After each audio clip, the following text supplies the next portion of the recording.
नमस्कार, मध्य प्रदेश की महा डिबेट देख रहे हैं आप। मैं हूं प्रशांत कटारे। तो बिहार से शुरू हुई जातिगत जनगणना की सियासत मध्य प्रदेश में भी अंकुरित होने लगी है। टीकमगढ़ पहुंचे कांग्रेस प्रदेश अध्यक्ष और पूर्व मुख्यमंत्री कमलनाथ का मानना है कि मध्य प्रदेश भिन्नताओं वाला राज्य है, यहां जातिगत जनगणना कराना जरूरी है। यानी अगर कांग्रेस सत्ता में आई तो मध्य प्रदेश में जातिगत जनगणना कराई जाएगी। बीजेपी की माने तो कांग्रेस समाज को बांटने का काम कर रही है, झूठे सपने दिखाकर लोगों में भ्रम फैला रही है कांग्रेस। लेकिन प्रदेश कांग्रेस प्रभारी इससे इतर राय रखते। खैर, इस पर सियासी बयानबाजी तो अभी शुरू हुई है। चर्चा सियासी पहलू पर भी करेंगे, लेकिन उससे पहले समझने की कोशिश करते हैं कि आखिर जातिगत जनगणना है क्या। और अब भारत में हर 10 साल में एक बार जनगणना होती है, जिससे सरकार को विकास योजनाएं बनाने में मदद मिलती है। मसलन कि किस तबके को योजना का लाभ मिल रहा है, अभी तक किसे लाभ नहीं मिला है, वगैरह वगैरह। लेकिन कई सियासी दल चाहते हैं कि जब जनगणना की जाए तो लोगों से उनकी जाति भी पूछी जाए। इससे आबादी के साथ साथ यह भी पता चलेगा कि किस क्षेत्र में किस जाति के कितने लोग रहते हैं, या एक लाइन में कहें तो जाति के आधार पर लोगों की गणना करना जातीय जनगणना कहलाएगा। दरअसल देश में जनगणना की शुरुआत 1881 गणना करना बहुत, मैं सोचता हूं, आवश्यक। 1881 में जनगणना की शुरुआत हुई थी देश में। फिर उसके बाद जातिगत जनगणना सबसे पहले देश में 1931 में हुई थी। इसके बाद 1941 में भी जातिगत जनगणना हुई, लेकिन आंकड़े पेश नहीं किए गए। जबकि 1951 में हुई जनगणना में केवल अनुसूचित जातियों और जनजातियों का अलग से कैलकुलेशन किया गया, जो कि अभी तक की जनगणनाओं में जारी है। लेकिन तब से अभी तक पिछड़ी और अन्य पिछड़ी जातियों की जाति आधारित जनगणना कभी नहीं हुई, क्योंकि पिछड़ी और अन्य पिछड़ी जातियां देश में और मध्य प्रदेश में बहुत बड़ी संख्या में मौजूद हैं।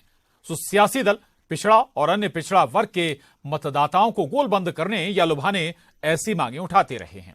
और अब एमपी में भी विपक्षी दल जातिगत जनगणना की बात कर रहा है, लेकिन बिहार की तर्ज पर मध्य प्रदेश में जातिगत जनगणना कराने की बात कहकर क्या और किसे संदेश देने की कोशिश हो रही है? क्या वाकई मध्य प्रदेश में जातिगत जनगणना की जरूरत है? करेंगे महाडिबेट।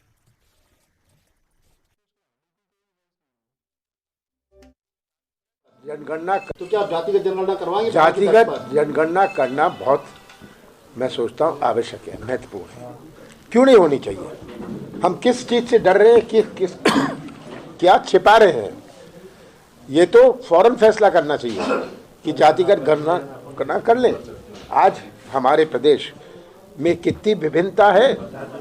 बुंदेलखंड को लीजिए, महाकौशल को लीजिए, कितनी विभिन्नता है। विंध्य लीजिए, ग्वालियर चंबल लीजिए, और ये सब बातें जनगणना में सामने आ जाए। तो उनको पता है कि सरकार आना नहीं है, इसलिए कुछ भी बोल दो, रोज झूठे सपने दिखा दो, रोज एक घोषणा का ट्वीट कर देते हैं, सुबह उठते हैं कभी अब जाति गणना की बात कर रहे हैं। ये समाज को बांटने वाले काम करते हैं और ये लगातार इस तरह के बयान देते हैं। इनको पता है कि झूठे सपने दिखाओ, और खुद भी झूठे सपने देख रहे हैं, अपने नाम के आगे भावी लिख लेते हैं। पता है ना मुख्यमंत्री कभी बनना है ना बन सकते हैं। 15 महीने का कुशासन सबने देखा है। जितनी बातें वो अभी कर रहे हैं, 15 महीने की सरकार में उनको याद क्यों नहीं है? जब उन्होंने ये सब काम क्यों नहीं किए? उनको पता है विपक्ष में, इसलिए इस तरह के बयान देते रहते हैं। मैंने उनका कोई बयान ऐसा सुना नहीं सर। मुझे जो बयान उन्होंने दिया उसकी एक्सप्लेनेशन भी वो ही देंगे, मुझे मालूम नहीं। हम कोई ऐसा भी विचार किसी चीज पे नहीं है। तो जातिगत जनगणना और जातिगत जनगणना केवल ये कहें कि मांग नहीं, बल्कि बड़ा एक सियासी मुद्दा हम इसे कहें तो गलत नहीं होगा। जातिगत जनगणना बिहार में शुरू हो चुकी है। 2 खास मेहमान इस वक्त हमारे साथ जुड़ चुके हैं। डॉक्टर सत्यप्रकाश शर्मा जी, वरिष्ठ पत्रकार, बहुत स्वागत है आपका सर।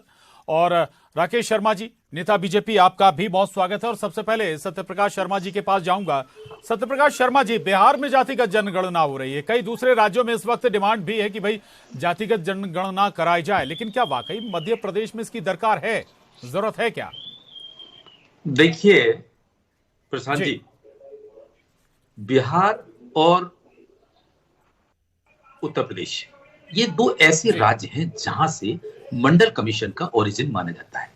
इसके पीछे कुछ कारण है, क्योंकि वहां पर जो राजनीति है वो जातियों पर बहुत ज्यादा आधारित रही है, और कुछ ऐसे वर्ग हैं जातियों के जो कहीं ना कहीं पॉलिटिक्स को बहुत प्रभावित करते हैं। लेकिन मध्य प्रदेश के परिप्रेक्ष्य में देखा जाए तो मध्य प्रदेश में ऐसा कुछ नहीं है। लेकिन जब कमलनाथ गवर्नमेंट रही, ओबीसी वर्ग को 27% आरक्षण दे दिया गया।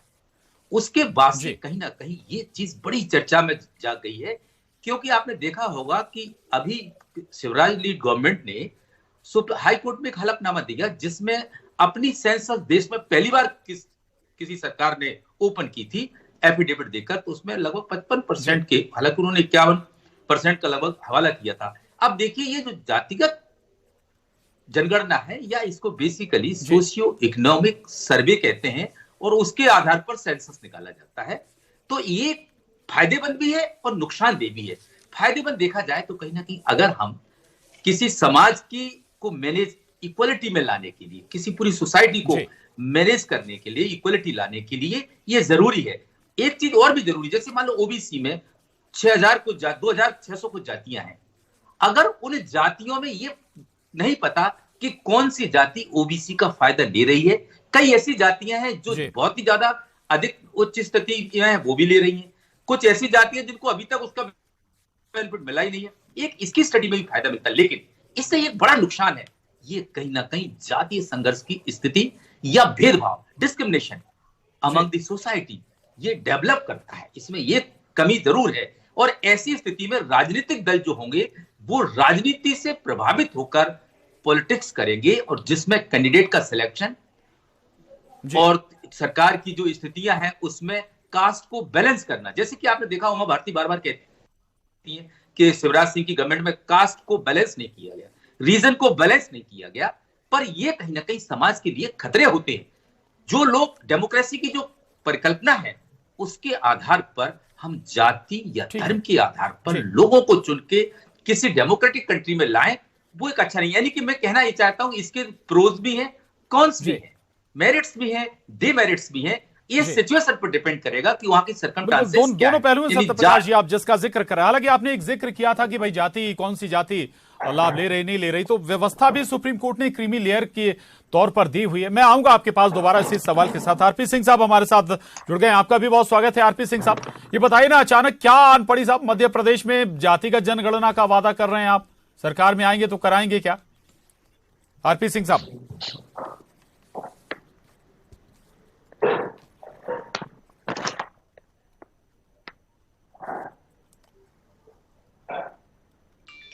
आवाज आ रही है? आरपी सिंह साहब आपको सुन पा रहे हैं सर? आरपी सिंह जी चलिए ठीक है, मैं लौटूंगा आरपी सिंह जी के पास। राकेश शर्मा जी हमारे साथ हैं। राकेश जी, अगर जातिगत जनगणना होगी, सत्यप्रकाश जी भी कह रहे थे कि भाई आपके पास एक पूरा डेटा होगा कि भाई क्या है क्या नहीं है, आप उनका विकास कर पाएंगे जातियों का, नहीं लगता आपको कि होनी चाहिए? देखिए प्रशांत जी, सबसे पहले तो यह स्पष्ट होना चाहिए कि जो व्यक्ति जातिगत जनगणना का समर्थन कर रहा है, जातिगत जनगणना की मांग कर रहा है जी, वो कमलनाथ अपनी जाति तो बता दें कि वो किस जाति में आते हैं। जातिगत जनगणना जिस दिन होगी तो कमलनाथ जी किस जाति में आते हैं ये कमलनाथ जी क्यों नहीं बताते हैं? सबसे पहले तो उनको अपनी जाति बताना चाहिए। और दूसरी बात मैं एक और कहना चाहता हूं कि मध्य प्रदेश हो या देश, जो सरकार काम कर रही है सबका साथ, सबका विकास, सबका विश्वास के नारे के साथ चल कर रही है। जितनी भी योजनाएं चल रही हैं बिना भेदभाव के सबको लाभ प्राप्त हो रहा है। मुझे लगता है कि कांग्रेस की स्थिति ये हो गई है कि प्रशांत जी, आपके किसी रिश्तेदार को अगर अंतरिक्ष में सैर करने जाना हो ना, तो कल कमलनाथ जी के पास जाना कि भाई साहब मेरे वो फलाना रिश्तेदार को अंतरिक्ष में सैर करने के लिए जाना है, तो कमलनाथ कहेंगे चिंता मत करो, अभी मेरी सरकार बनने वाली मध्य प्रदेश में, तो मैं तुरंत तुमको, तुम्हारे रिश्तेदार को और तुमको दोनों को अंतरिक्ष में भेज दूंगा। तो उनके मुंह में तो बिल्कुल आजकल ऐसे बैठा हुआ है मुंगेरी लाल कि वो हर व्यक्ति को जो कह दे व्यक्ति उसको वो पूरा करने की बात करने लगते। पर जब 15 माह सरकार में रहे थे तो ये कहां थे कमलनाथ, और कहां थे इनके वादे, कहां थे इनके वचन? मुझे लगता है आपने अभी आपके चैनल पे जो अग्रवाल साहब, उनके मध्य प्रदेश के प्रभारी कांग्रेस के वरिष्ठ नेता हैं, उनने स्पष्ट रूप से कहा कि कांग्रेस के मैनिफेस्टो में या कांग्रेस के सामने इस तरह का कोई विचार नहीं है। तो कमलनाथ जी आजकल जो सोचते हैं कि ना खाता ना बही, जो कमलनाथ कहे वही सही, नेतृत्व नहीं इसको स्वीकार नहीं कर रहा। माननीय राहुल गांधी को अपना नेता नहीं मानते, पर अग्रवाल साहब को तो प्रभारी मान लें। उन प्रभारी साहब ने कह दिया कि इसकी कोई आवश्यकता नहीं और ना इस बारे में कांग्रेस विचार कर रही है। मेरा स्पष्ट रूप से कहना है कि मध्य प्रदेश की जनता विकास चाहती है।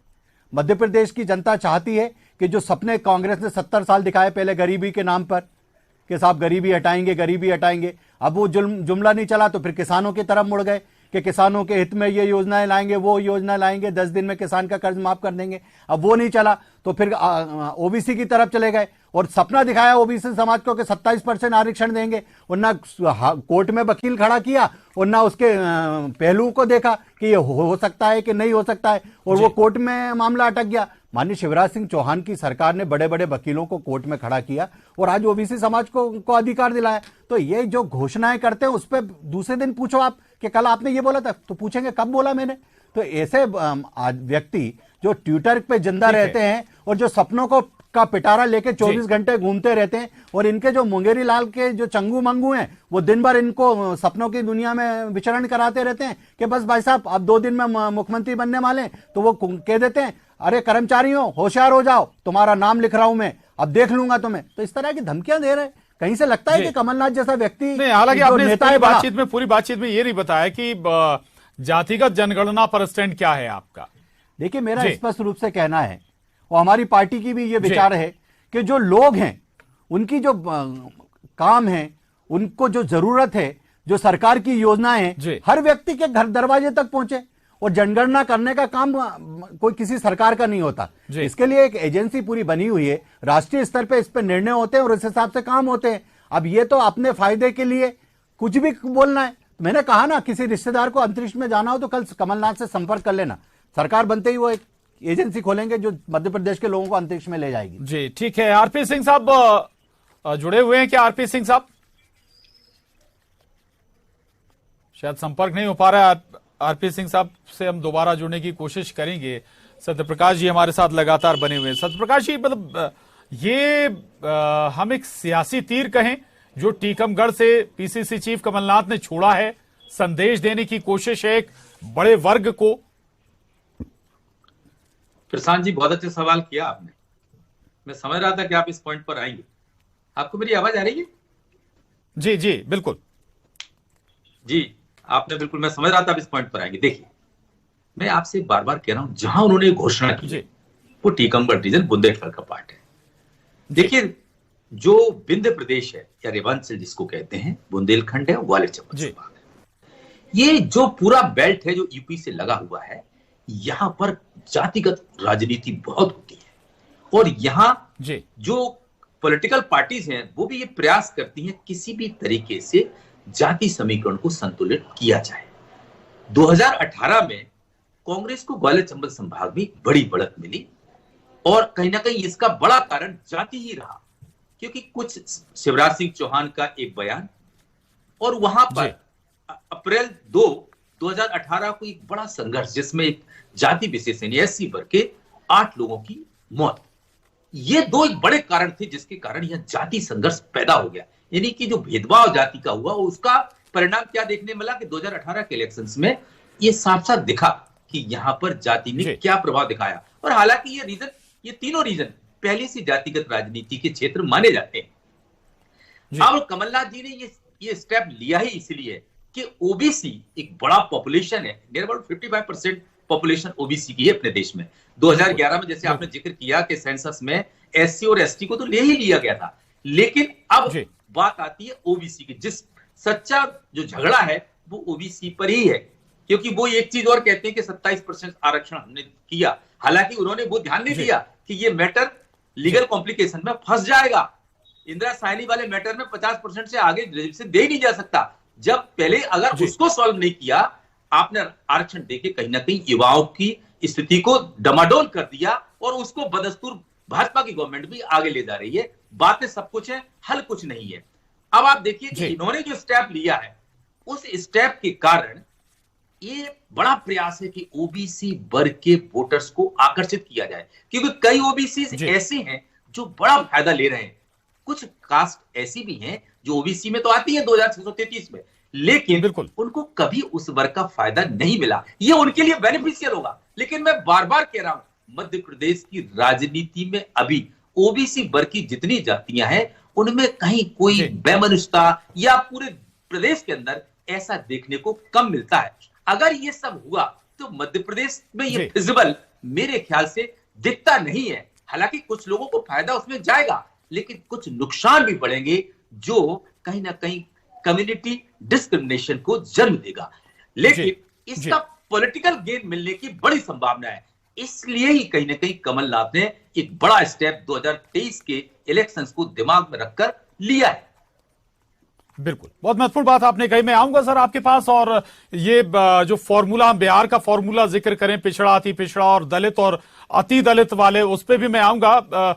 लेकिन इस वक्त राकेश शर्मा जी के पास जाऊंगा। राकेश जी, क्या दिक्कत है? अगर भाई SC ST का तो पहले से काउंटिंग हो ही रही ना, कंटिन्यू हो रही है, लगातार चली आ रही है। ओबीसी की भी अगर हो जाती है जाति आधारित काउंटिंग, तो देखिए प्रशांत जी, सबसे पहले तो ये बात स्पष्ट होना चाहिए कि मैंने कहा कि कांग्रेस के नेता बयान देते हैं और दूसरा बड़ा नेता उसको डिनाई कर देता है। पहले कांग्रेस अपने आप में एका कर ले और कांग्रेस को क्या बोलना उस पर कांग्रेस तय कर ले। दूसरी बात, मेरे विद्वान साथी वरिष्ठ पत्रकार सत्यप्रकाश शर्मा जी, जो हिंदुस्तान के बड़े पत्रकार ने, उन्होंने जिस बात को रखा कि साहब कांग्रेस पार्टी को अब ओबीसी समाज की चिंता हो रही है। मेरा एक प्रश्न है आपके माध्यम से प्रशांत जी, हिंदुस्तान के बड़े चैनल पर मैं बैठा हूं, मध्य प्रदेश का नंबर 1 का चैनल है। प्रशांत जी, आप ये बताइए कि कांग्रेस को जब मौका मिलता है, कांग्रेस की मध्य प्रदेश में सरकार रहती, मुख्यमंत्री कौन बनता है? ओबीसी समाज का बनाते हैं क्या? कांग्रेस की सरकार में क्या प्रदेश अध्यक्ष ओबीसी समाज का बनाते हैं क्या? क्या नेता प्रतिपक्ष ओबीसी समाज का बनाए क्या? कौन सा प्रतिनिधित्व दिया? भारतीय जनता पार्टी को आप देखिए, मुख्यमंत्री उमा भारती ओबीसी समाज, बाबूलाल गौर जी ओबीसी समाज, शिवराज सिंह चौहान लंबे समय से मध्य प्रदेश के मुख्यमंत्री ओबीसी समाज का। समाज क्या कहती है? हमारे लोगों को आप प्रतिनिधित्व दो। 3 मुख्यमंत्री मध्य प्रदेश में भारतीय जनता पार्टी ने ओबीसी समाज के दिए। कांग्रेस क्या सिर्फ लॉलीपॉप पकड़ाने का काम करेगी? कांग्रेस क्या बार बार काट की हांडी चढ़ाने का प्रयास करेगी? मुख्यमंत्री बनेंगे तो कमलनाथ, नेता प्रतिपक्ष बनेंगे तो कमलनाथ, प्रदेश अध्यक्ष बनेंगे तो कमलनाथ। कौन सी जाति से आते हैं कमलनाथ, बताएंगे। इस बात से राकेश जी इनकार नहीं कर सकते कि भाई आप लोगों ने सबसे ज्यादा ओबीसी मुख्यमंत्री दिए, लेकिन उस वर्ग को क्या नीचे तक लाभ मिल रहा है योजनाओं का? इस बात को सुनिश्चित करेंगे ना? देखिए, मेरा आपके चैनल के माध्यम से स्पष्ट रूप से बार बार एक बात को मैं दोहराऊंगा कि कोई भी एक ऐसी योजना बता दीजिए जिसमें किसी भी जाति के साथ भेदभाव किया जा रहा हो। आज अगर मुस्लिम समाज को प्रधानमंत्री आवास मिल रहे हैं तो इतने आवास पहले कभी किसी ने नहीं दिए मुस्लिम समाज को जितनी भारतीय जनता पार्टी के दिए। जबकि कांग्रेस पार्टी बार बार मुस्लिम तुष्टीकरण की राजनीति करती है, वो मुस्लिम समाज को आगे नहीं लेके जाती। हर योजना में बराबर समाज के लोगों को प्रतिनिधित्व देने का काम देश में नरेंद्र मोदी जी कर रहे हैं, मध्य प्रदेश में शिवराज सिंह चौहान कर रहे हैं। आज मेरा कहना है बार बार कि ओबीसी समाज का देश का गौरव देखा जाए तो देश में प्रधानमंत्री और मध्य प्रदेश में शिवराज सिंह चौहान। मुझे लगता है कि समाज आज जिससे संतुष्ट है कि हमारी समाज को प्रतिनिधित्व भारतीय जनता पार्टी ने पर्याप्त मात्रा में दिया है। और लगातार ये जो योजनाएं चल रही हैं, जो मौके दिए जा रहे हैं, बराबर से समाज को दिए जा रहे हैं और ये कहीं ना कहीं भारतीय जनता पार्टी की सफलता का कारण है। 70 वर्ष तक गरीबी की बात करने वाले ये क्यों नहीं बताते कि आज हमारे देश में सरकार बनने के बाद हमें टॉयलेट बनाने पड़े गरीबों के लिए? ठीक है, जो उनके इज्जत घर हैं वो तक कांग्रेस उपलब्ध नहीं करा पाई थी। चलिए ठीक है, बहुत सारी बातें आपने कह दी। आरपी सिंह साहब हमारे साथ जुड़ गए हैं।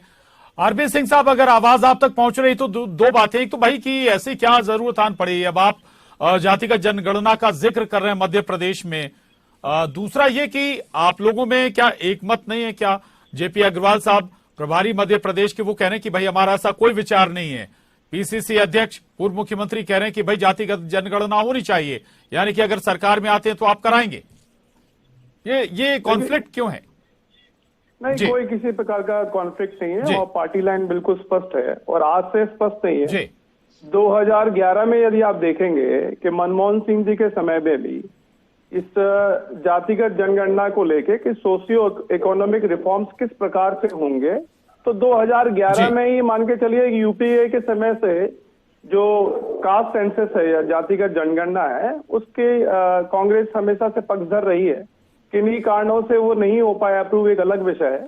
और निश्चित रूप से यदि कमलनाथ जी बोल रहे हैं, वो हमारे कैप्टन हैं। और दूसरी बात, कांग्रेस भी इसी सिद्धांत को मानती है कि जातिगत जनगणना होनी चाहिए। और सबसे बड़ी बात तो ये है कि आज माननीय सर्वोच्च न्यायालय ने भी इस बात को माना और जो PIL लगी थी वहां पर वो खारिज हो गई। जो देखिए, पहले आप भारतीय जनता पार्टी का दोहरा चरित्र देखिए। इनको गुड़ भी खाना है और गुलगुलों से परहेज भी करना है। PIL दूसरों से लगवा देते हैं और कहीं ना कहीं आज यदि इतनी बड़ी बड़ी बातें भारतीय जनता पार्टी कर रही है तो क्यों वो बार बार मोदी जी का नाम लेके बोलते हैं कि ये OBC हैं। राष्ट्रपति महोदया का क्यों जाति से परिचय कराते हैं। क्यों मोदी जी बोलते हैं कि हमारी कैबिनेट में इतने पिछड़े वर्ग के मंत्री हैं, इतने SC ST के मंत्री हैं। क्या कारण है, इनसे पूछिए। और दूसरी बात, ये हमेशा गोल पोस्ट शिफ्ट करते हैं भारतीय जनता पार्टी के जो मेरे साथी बैठे हैं। मैं उनसे निवेदन करूंगा कि समय लिमिटेड है तो आज का जो विषय उसी पर बात करें। तो कांग्रेस बिल्कुल स्पष्ट है और ये आज के समय की अग्नि साहब एक बात और बताइएगा, बिहार उत्तर प्रदेश की सियासत, बिहार में तो जातिगत जनगणना शुरू हो चुकी है और जिस हद तक बिहार यूपी में जातिगत आधार पर सियासत फंसी हुई है, क्या मध्य प्रदेश को भी उसी दिशा में धकेलना चाहते हैं? बिल्कुल नहीं प्रशांत जी, देखिए आप इसको गलत नैरेटिव ले जा रहे हैं। मैं क्षमा चाहता हूं, आपको इसके बीज में जाने की आवश्यकता है, बिल्कुल बॉटम से समझने की आवश्यकता है। आज ये बताइए, आप क्या 70 वर्ष तक आज जिस प्रकार से सेंसस की स्थितियां हैं, जैसे 2011 के बाद सेंसस नहीं हुआ, 2023 में होना है, और जितनी जो हमारे लाभार्थी हैं वो भले रिजर्वेशन के आरक्षण के जो भी लाभार्थी हों, उनमें कितनी ज्यादा अंतर आ गया उनकी पॉपुलेशन में। क्या गवर्नमेंट उनको कैटर कर पा रही है, उनकी आवश्यकताओं को पूरा कर पा रही है? क्या जन कल्याणकारी योजना ये फोकस करके हो पा रही है? तो ये सारी बातें, एक बहुत बड़ा सोशियो इकोनॉमिक रिफॉर्म जो पेंडिंग था उसमें ये इसको एंडोर्स करेगा। और आज जिस प्रकार की बात भारतीय जनता पार्टी कर रही है, ये अंत्योदय की बात करते हैं, इनको पता ही नहीं है अंतिम पंक्ति में कितने लोग खड़े हैं और किन किन की क्या रिक्वायरमेंट है, क्या आवश्यकता है। SC ST का वर्ग का आदमी हो, मैं कहता हूँ OBC का हो, सामान्य वर्ग का भी हो भले। तो ये पॉलिसी डिसीजन के लिए बहुत बड़ा डिसीजन है और ये आवश्यकता है आज देश की। जी ठीक है। राकेश शर्मा जी, आप लगातार कांग्रेस को कोस रहे थे, भाई बहुत सारी चीजें गिना दी कि क्या क्या हो सकता है। आपने आजादी से लेकर अभी तक का कांग्रेस का काम आपने कहा कि हुआ नहीं, लेकिन जो जो संस्थान है, तमाम चीजें, वो सब किसकी देन है? ये सवाल मेरी तरफ से भी आपसे। देखिए प्रशांत जी, सबसे पहले तो कम शब्दों में सर प्रशांत जी, सबसे पहले तो आपके चैनल पे ही कांग्रेस के विद्वान साथी ने यह स्वीकार किया कि 10 साल की मनमोहन सिंह सरकार में हम जातिगत जनगणना नहीं करवा पाए। 15 माह की कमलनाथ सरकार में करा लेते मध्य प्रदेश। ठीक है, आज हर बात में क्यों कहते हैं कि अब हमारी सरकार बनेगी तो करेंगे? जब जनता ने चलो चलो कर दिया तो अब सपने पूरा करने की बात करने लगे हो। आप मुझे इस बात का जवाब दे के भारतीय जनता पार्टी पे उंगली उठाने से पहले ये बताएं ना, आप जातिगत जनगणना करवा लीजिए, आप अल्पसंख्यक तुष्टीकरण करा लीजिए, आप ईसाई तुष्टीकरण कांग्रेस से करा लीजिए, पर जो गरीब है, जो उसका हक है, क्यों नहीं 70 साल में कांग्रेस दे पाई उसको? क्यों आज हम पक्के मकान बना के उनको दे रहे हैं? क्यों हमको नल जल योजना का पानी उनको पहुंचाना, उज्ज्वला के गैस सिलेंडर दे रहे हैं, उनके घर बिजली पहुंचा रहे हैं? छोटा सा रिएक्शन तो हम कर रहे हैं। सत्यप्रकाश जी का दूंगा। क्या किया 70 साल में? सत्यप्रकाश जी, महादलित, अति दलित और पिछड़ा, अति पिछड़ा, ये संकेत क्या कर रहा है? आज आपने जातिगत जनगणना की बात की, कहीं और दूसरा, कहीं अगले दिन कुछ और स्टेप होगा फिर? कम शब्दों में देखिए, जब जो जनरल पॉलिसीज होती हैं, बेनिफिशियरी स्कीम्स, उनके तहत हर आदमी कवर होता है, उसमें कोई कास्ट डिस्क्रिमिनेशन का मतलब दिखता ही नहीं है। लेकिन मैं बार बार कहूंगा, इसके फायदे होने के साथ साथ नुकसान भी बहुत है। फायदे तो एक बड़ा फायदा है, जिसमें मैंने कहा कि 2633 जो OBC की जातियां हैं, उनमें से OBC वर्ग को इतने % आरक्षण दिया जा रहा है किसी राज्य। ठीक है, लेकिन उसमें आपने चीज देखी, माफी चाहूंगा सत्यप्रकाश जी, वक्त की कमी है। बहुत महत्वपूर्ण बात आपने कही है कि फायदे भी हैं तो नुकसान भी कहीं कम नहीं है अगर जातिगत जनगणना पर जाते हैं। फोकस हालांकि सियासी दलों का वो वोटर है जो इसमें नजर आता है। बहुत शुक्रिया आप तीनों खास मेहमानों का इस चर्चा में शामिल होने के लिए। महाडिबेट में बस इतना ही।